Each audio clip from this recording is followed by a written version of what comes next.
O segredo por trás das sociedades secretas. Obviamente, o segredo por trás das sociedades secretas é um segredo que as pessoas não querem espalhar.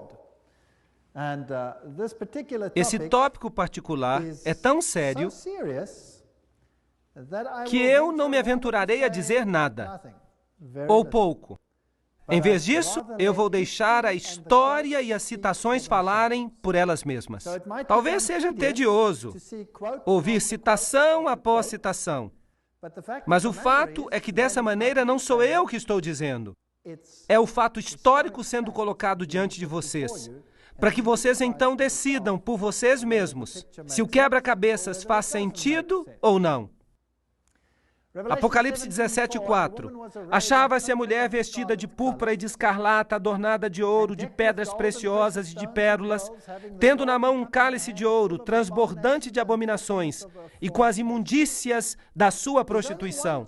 Há apenas uma única igreja no mundo inteiro que usa uma mulher com uma taça, e essa é a Igreja Romana. Aqui está a cidade do Vaticano. E aqui está uma mulher segurando uma taça. E ela é chamada Fides em todos os documentos. Fides. Agora, o que isso significa? Bem, vamos a uma boa fonte maçônica. Albert G. Mackay, o Manual da Cabana. Era um maçom de grau 33. E vai ficar claro o que isso significa. Ele diz: a mão direita tem em todas as eras sido considerada o emblema da fidelidade.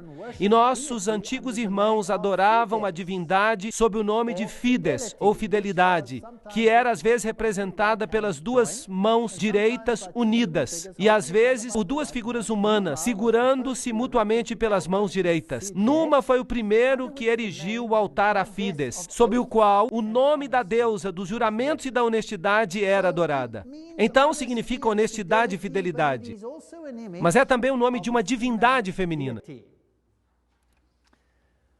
Agora, Apocalipse 17:5 chama essa instituição de a mãe das prostitutas. E Apocalipse 18:7, ela diz: eu me sento como rainha, eu não sou uma viúva, eu não lamentarei. Então ela pode ter perdido filhos durante a reforma, mas ela vai consegui-los de volta. Isaías 47:8, eu sou e não há nenhum além de mim, eu nunca serei uma viúva ou sofrerei a perda de filhos. Ela vai controlar o mundo em um sentido espiritual. É isso que o poder diz. Agora, é interessante que o Vaticano recentemente, em 5 de setembro de 2000, publicou o Dominus Iesus. Ela diz: as outras igrejas não são nossas irmãs. O Vaticano insiste. Deve sempre ficar claro que a única igreja santa, católica e apostólica universal não é a irmã, mas a mãe de todas as igrejas. O cardeal Ratzinger disse que ele é o cabeça da Inquisição. Eles não chamam mais de Inquisição. Eles agora chamam de a Congregação para a Doutrina e Fé. Mas é a mesma coisa. Ainda funciona no mesmo edifício. Agora, ela não é a irmã, mas a mãe de todas as igrejas. Isso quer dizer que todas as outras igrejas se sujeitam a ela, certo ou errado? É isso que ela diz. Em Apocalipse 13, 1-2, está escrito que o dragão lhe deu seu poder e seu assento e grande autoridade. Que declaração! Uau! O dragão lhe deu poder? Em outras palavras, esse poder vem de outra fonte. Mas, será que o catolicismo não prega o cristianismo? Sim, ele prega. Será que ele não prega Jesus Cristo como Salvador do mundo? Sim, ele prega.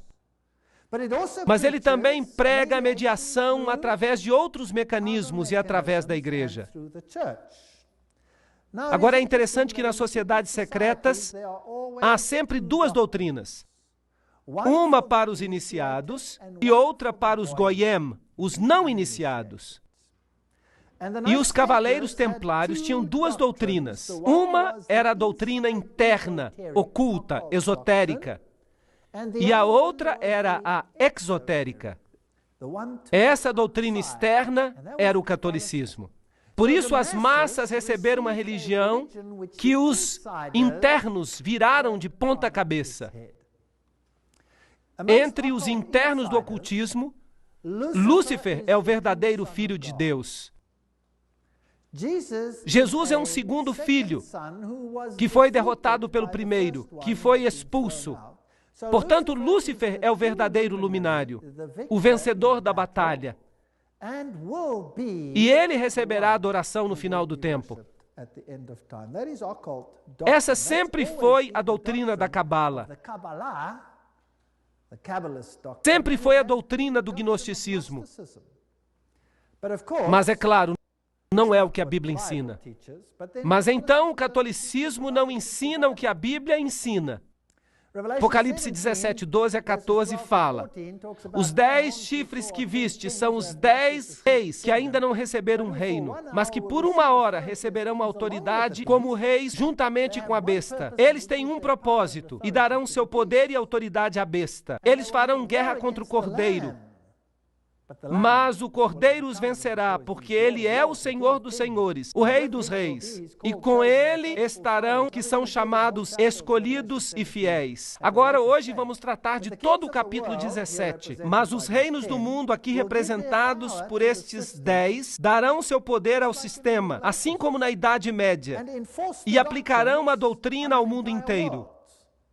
Muito interessante. Isso será a besta que sai do abismo sem fim. Agora, Gary H.K., em seu livro A Rota para a Ocupação Global, escreve assim: as antigas religiões de mistério vêm de Babilônia.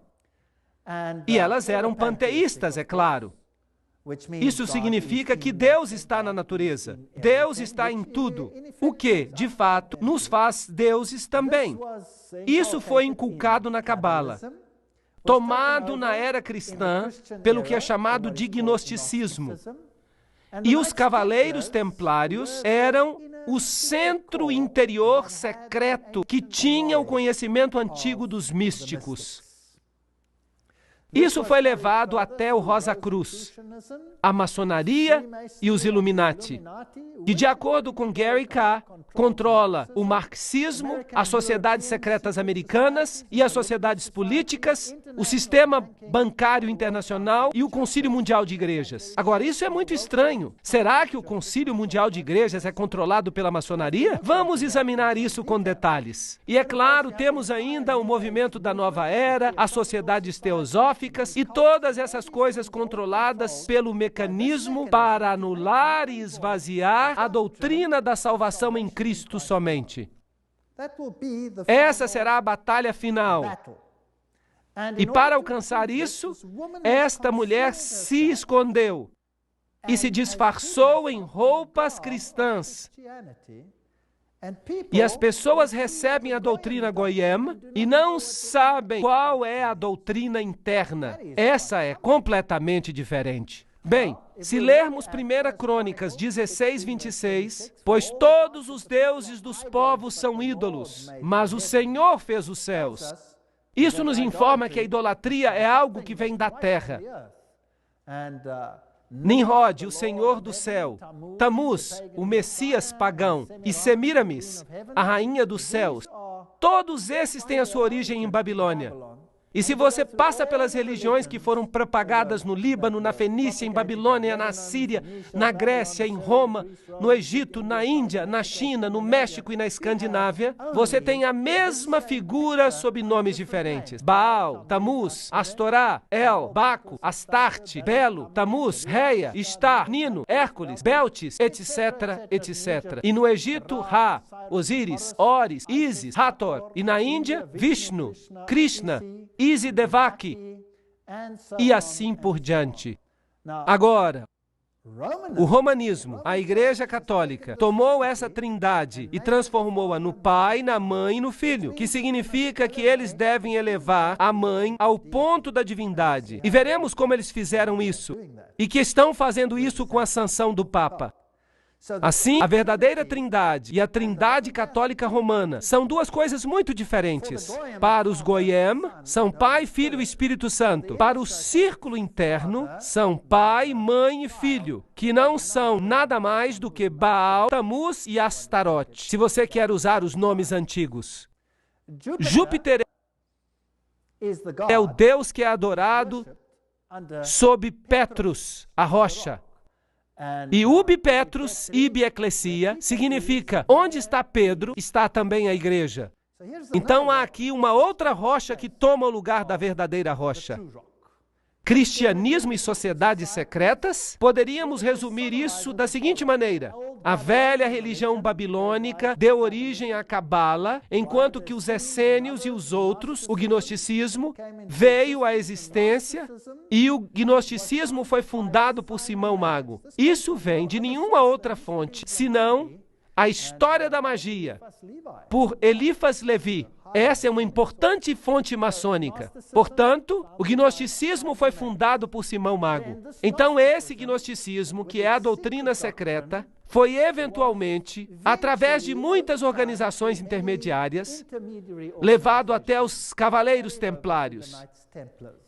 E os Cavaleiros Templários eram um grupo da Ordem Católica Romana, que foram colocados no sítio do templo para protegê-lo.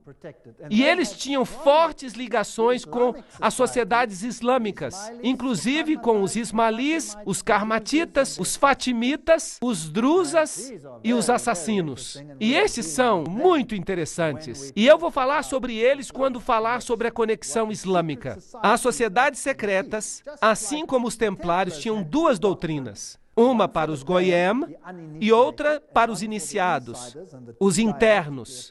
As duas se opunham uma à outra diametricalmente. As sociedades secretas do Islã fazem exatamente a mesma coisa. Mas isso vai ser uma outra palestra. Agora, os templários, eles tinham a sua informação secreta interna, inculcada pela Rosa Cruz e pelos jesuítas. Os jesuítas, de novo, formaram e criaram a maçonaria. E a maçonaria foi criada como o braço protestante da Igreja Católica Romana. Eles não sabiam disso, eles foram enganados, iludidos, para fazer a obra que Roma queria que eles fizessem, para que Roma pudesse se sentar nos bastidores enquanto a maçonaria fazia isso por eles, enquanto a maçonaria fazia isso por ela. Então não era ela, eram os protestantes que estavam fazendo e não Roma. Muito esperto. Então vamos olhar agora os Cavaleiros Templários. Aqui estão algumas das representações. Esta é a demologia, o líder na época da dissolução dos Cavaleiros Templários.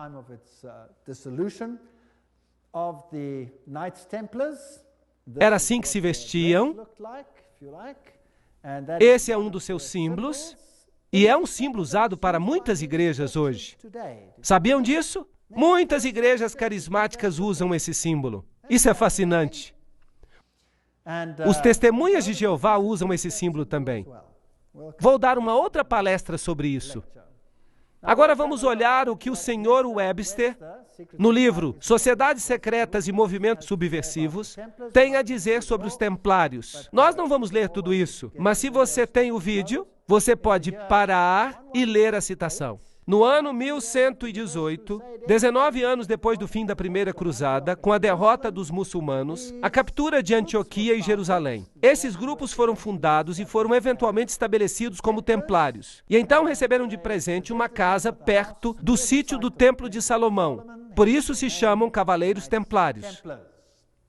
Eles se tornaram uma ordem muito poderosa e famosa que controlava as finanças do mundo.